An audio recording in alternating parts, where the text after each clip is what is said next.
3 a l'aeroport, d'Àngels Blasco Ros. 1. L'Alba ja estava acostumada als retards. Viatjava per tot arreu i la puntualitat als aeroports difícilment s'aconseguia. Amb tot, tornant de París, on hi viatjava sovint, no acostumava a patir aquelles situacions. Els havien fet baixar de l'aeronau per una incidència a la pista i ja portaven més d'hora i mitja en aquella sala condicionada per al passatge, esperant per tornar a embarcar. Per megafonia, els havien informat, feia uns moments, que estava previst de poder sortir en una hora. L'indret estava ple a vessar. Era un vol que acostumava a anar al complet. Tot i que la majoria de passatgers acceptaven en conformitat aquelles dilacions, sempre hi havia algú altre que es posava nerviós. Era el cas d'un home que seia davant de l'Alba, a l'altra banda del passadís que separava les dues fileres de seients, i que, des que havia arribat, havia mig desmanegat un diari, s'havia menjat les ungles, s'havia aixecat 2 vegades per parlar amb el personal de la companyia aèria que s'estava al mostrador d'accés a l'aparell, i s'havia mig discutit amb un nen d'uns 8 o 9 anys que l'havia trepitjat 2 vegades en una de les corredisses que ell i 2 criatures més feien per la sala.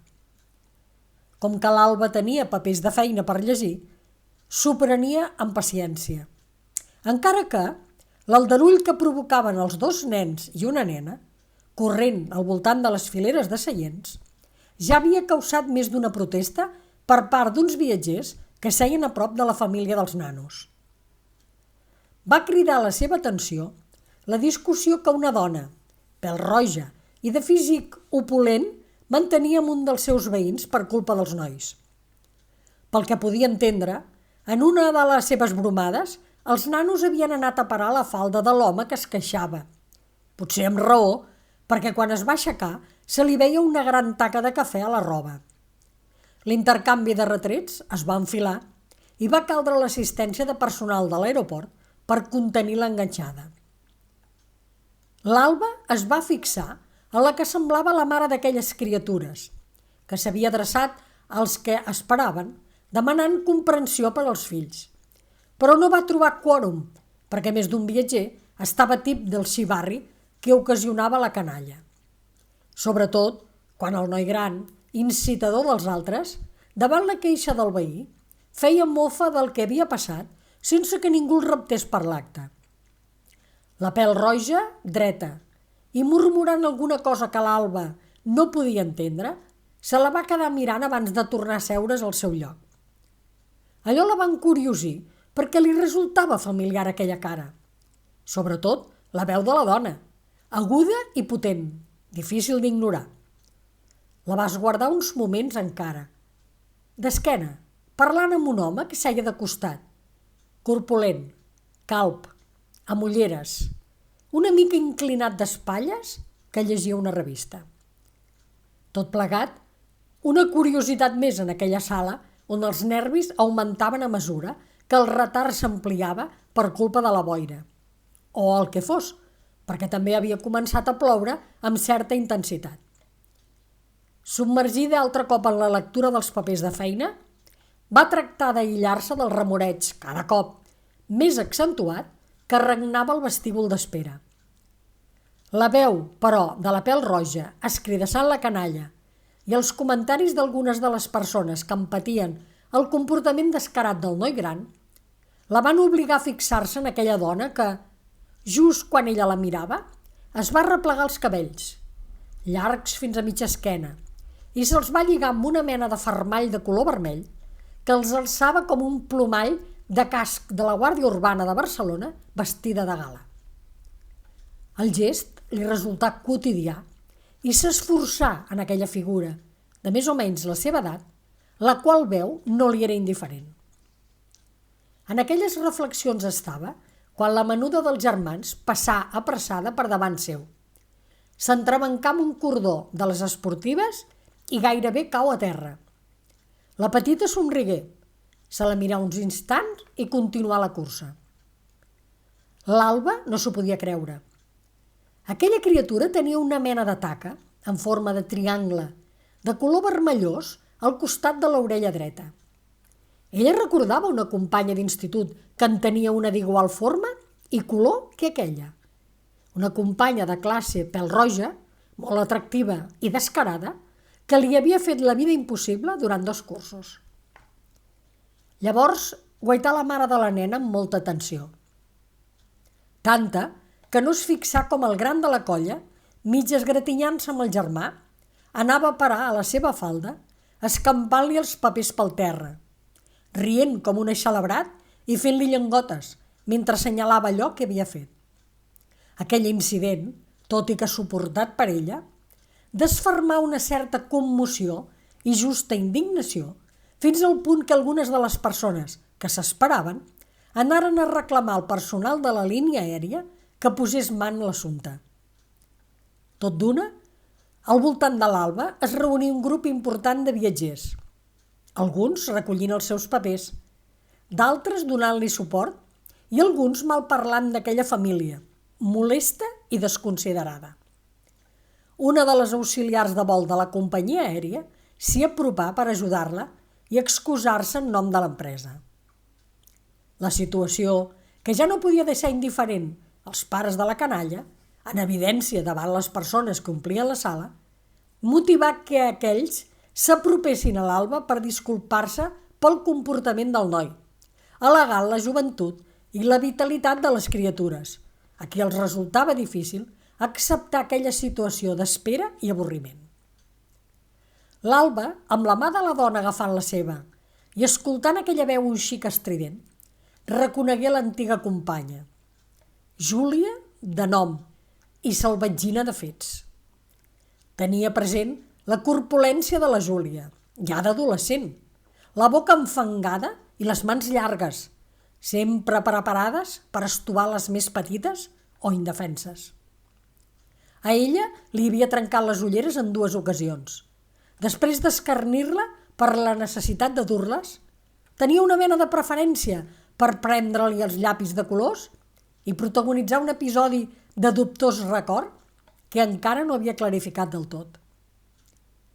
Encara no havia acceptat les disculpes de la Júlia, que se'ls apropà a l'home que semblava la seva parella. L'Alba restà impressionada. Aquell subjecte d'aspecte poc atractiu, panxut, sense cabell, una mica desgavellat de vestimenta i amb barba de 2 dies sense arreglar, no era altre que el capità de l'equip de futbol de l'institut, de jove, festejat per moltes noies pel seu físic imponent, parla seductora i molt popular. L'Albert. Davant l'evidència que no l'havien reconeguda per tal com li parlaven, a la fi s'identificà. Els excompanys, després de la primera expressió de perplexitat, forçaren un reconeixement que a l'Alba li semblà imposat i tornaren a disculpar-se per l'actitud dels nanos. La conversa fou interrompuda per la crida al passatge per tornar a l'avió.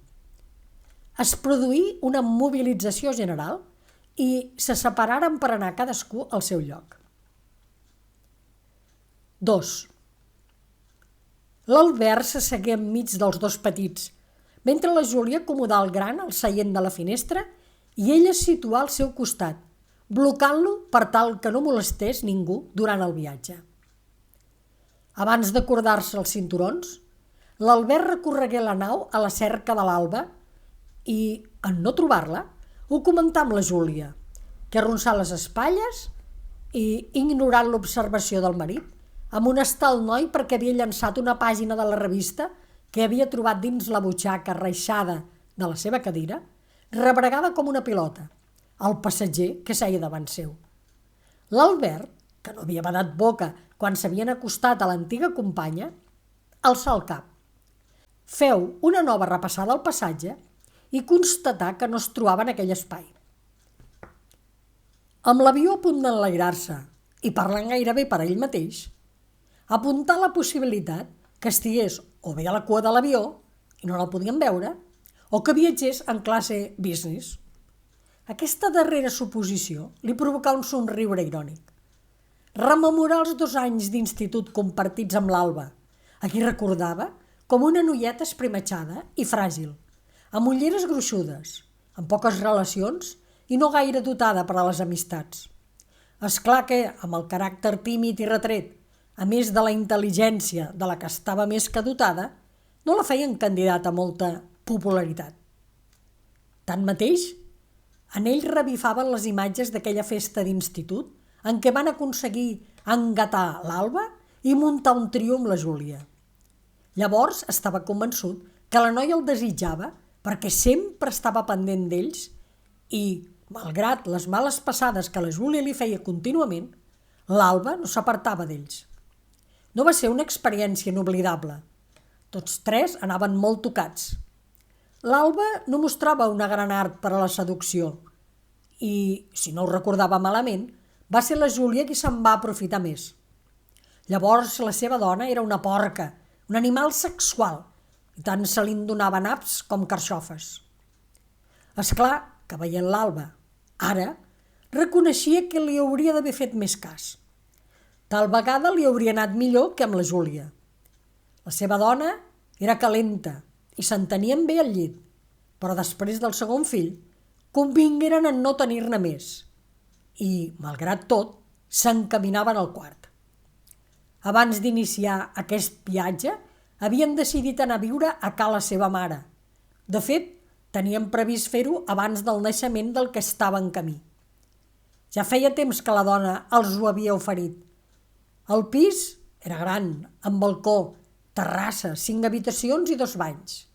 Era la solució per als seus problemes perquè el que l'Albert no havia comentat a casa era que les coses a la feina es complicaven de dia en dia. Les exigències de resultats augmentaven. El control de les seves actuacions era cada cop més estricte. La competència amb comercials més joves i més ambiciosos que ell era implacable. I ell, amb 45 anys llargs i comercials sense vocació, començava a pertànyer a la generació obsoleta de l'empresa. No tenia clar quant temps duraria aquella situació. Si es traslladaven a casa de la seva mare i sobrevenia un acomiadament, la família estaria coberta i segura. Sabia que no els faltaria res. El perill, però, era que llavors ell estaria condemnat per sempre, perquè un cop instal·lats, dona i fills, amb sogra i àvia, esdevindrien els amos de la situació. La seva mare l'havia recriminat més d'un cop que no maldés per millorar la seva situació laboral, per actualitzar-se, considerant la gran competència professional. Li havia retret sovint que no tinguessin més control en les relacions íntimes.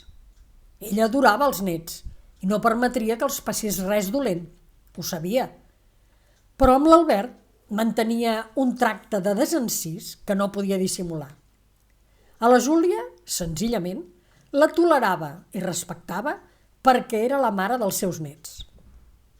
Sumit en aquells pensaments, s'adonà que els menuts s'havien adormit amb el cap recolzat a les seves cames. Guaità la seva dona, discutint amb el noi gran, un inquiet descontrolat que no tenia raons i que cada cop era més insofrible. Després de 3 dies recorrent París, el parc d'atraccions, buscant el segon en uns grans magatzems perquè s'havia despistat del grup familiar, patint pel comportament dels nanos en restaurants i transports públics, suportant cues i retards i poques hores de son. La Júlia tenia un aspecte desolador, amb els cabells enlairats i esbullats com si demanessin ajuda al cel, el rostre sense maquillatge, la camisa mig fora dels pantalons d'aguantar la menuda a la falda, la panxa que ja es pronunciava plena a vessar i unes ulleres que li afegien 10 anys més. Estava lluny d'aquella jove ardorosa, incansable i lasciva que molts li envejaven i que tant l'havia fet fruir. On era aquella bellesa exuberant? Es preguntà afligit pels canvis que el temps imposava. Si comparava la seva dona amb l'Alba, li calia reconèixer que no semblaven de la mateixa edat. L'excompanya, tot i no ésser una dona d'una bellesa excepcional, es mantenia en plena forma, s'havia modernitzat, lluïa molt elegant i semblava que les coses li anaven força bé. S'havia fixat en el portàtil d'alta gamma i els complements de botiga de Passeig de Gràcia. Es preguntava com hauria estat la seva vida amb ella si li hagués fet cas quan el rondava. 3. La Júlia no podia deixar de pensar en l'Alba. Recordava les vegades que li havia robat els llapis de colors o li havia llançat paper del vàter per sobre la porta quan l'Alba hi era, o les ocasions que, amb ajuda d'altres noies, li havien estripat els deures. Un dia li van trencar les ulleres. L'Alba es va quedar aturada al mig del carrer. Aquella imatge la tenia ben present. L'Alba demanant ajuda i ella i les amigues rient-se de la indefensió d'aquella ensopida.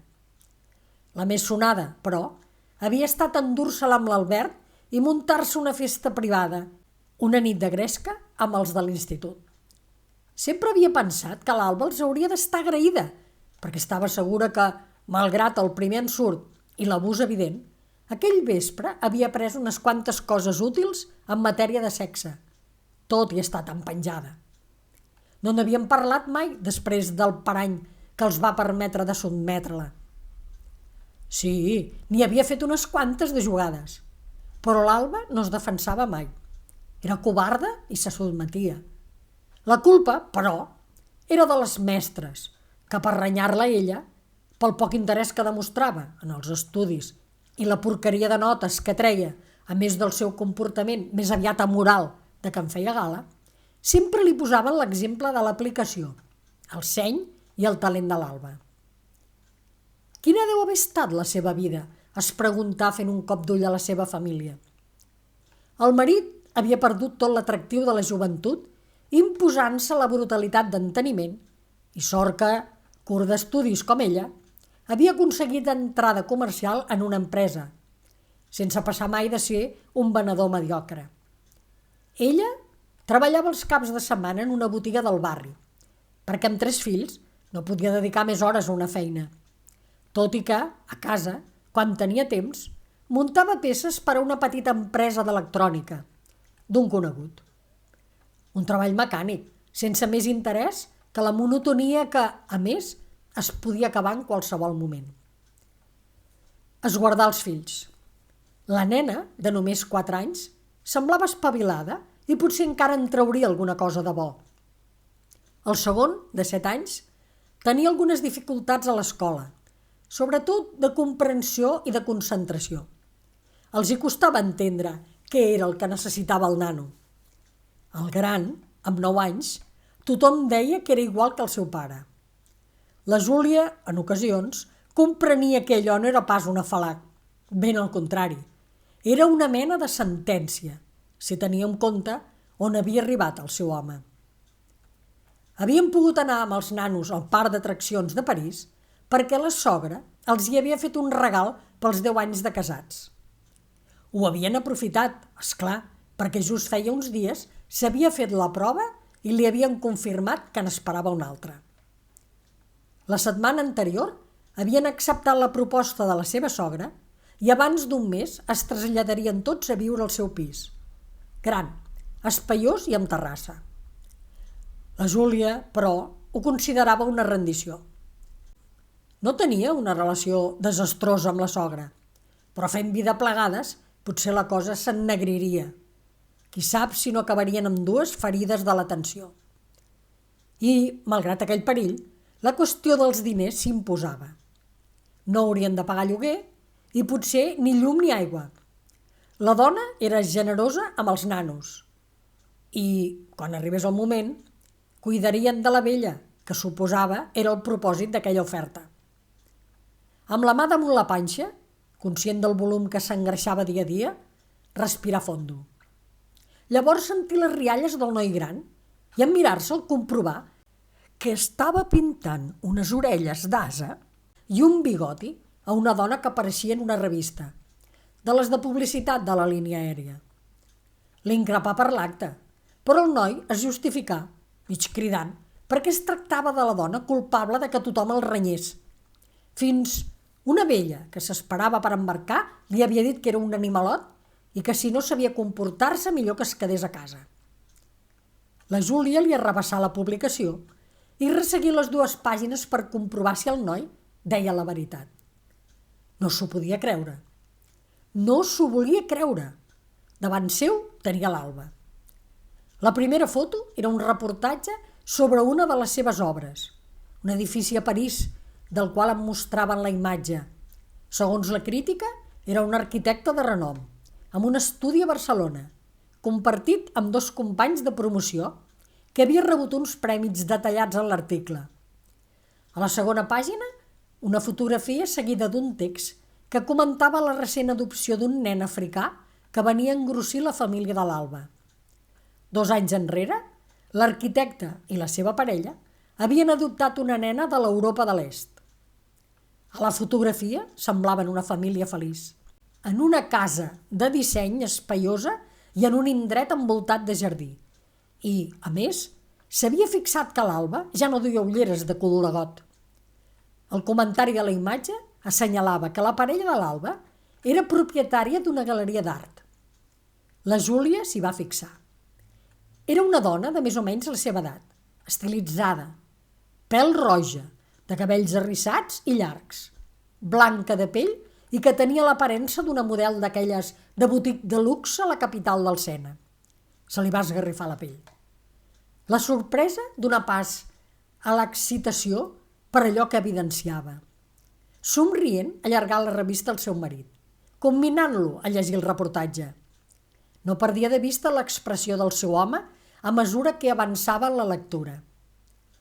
Durant anys, l'Albert s'havia vantat de ser idolatrat per l'Alba.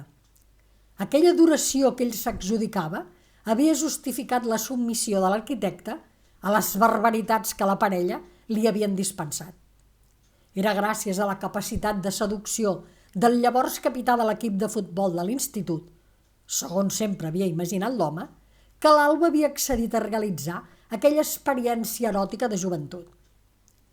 La Júlia el contemplà fins al final del reportatge i, quan es girà cap a ella per tornar-li la revista, apreciant el rostre del seu marit, la desil·lusió i el desconcert que es revelava per la notícia sobre l'Alba, com a professional i sobre la seva vida particular. No escoltà cap comentari, però el veié recolzar-se en el seient compungit i amb la mirada perduda en una llunyania invisible. Prengué la revista i dibuixà un somriure per aquell triomf sexual que li havia estat negat durant tants anys. A l'Alba li agradaven les dones, concretament, segons semblava, les dones pèl-roges de cabells llargs i arrissats i pell blanca. Allò volia dir que era ella qui idolatrava l'Alba a l'institut. Una informació que arribava tard, però que la va obligar a pensar si, coneixent-la llavors, l'hauria aprofitat. Engrapà la pàgina de la publicació que parlava de la família de l'Alba i anava a tornar la revista al seu lloc quan sentí la fressa que el seu fill produïa en gargotejar, com un esperitat, la tauleta auxiliar. La Júlia li va etzibar un mig mastegot, tipejar de les maleses del noi, li arrabassà el bolígraf, plegà la tauleta i l'escridassà per l'acció. Anunciaven la sortida de la nau i va comprovar que el marrec tenia el cinturó de seguretat ben ajustat, mentre el nano, emmorriat i plegat de braços, murmulava unes paraules que ella no es va forçar a entendre perquè s'havia distret amb la seva imatge reflectida a la finestra de l'avió. Hi veia una dona envellida, amb sobrepès, cansada i sense un projecte íntim i personal de futur. Només sobreviure. L'embranzida de la parella en alçar-se va clavar el passatge als seients. Ella va sentir com si l'engolís.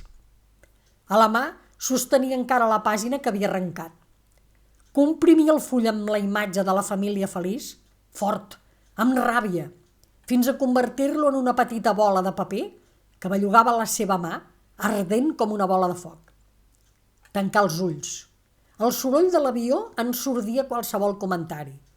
Fins podia fabular sobre un moment d'íntima solitud i es permeté imaginar, encara que només fos per un moment, que ella era la pèl roja, exuberant i atractiva, que abraçava l'Alba assegudes en la gespa del jardí frondós i exquisit de casa seva. Heu escoltat 3 a l'aeroport d'Àngels Blasco Ros.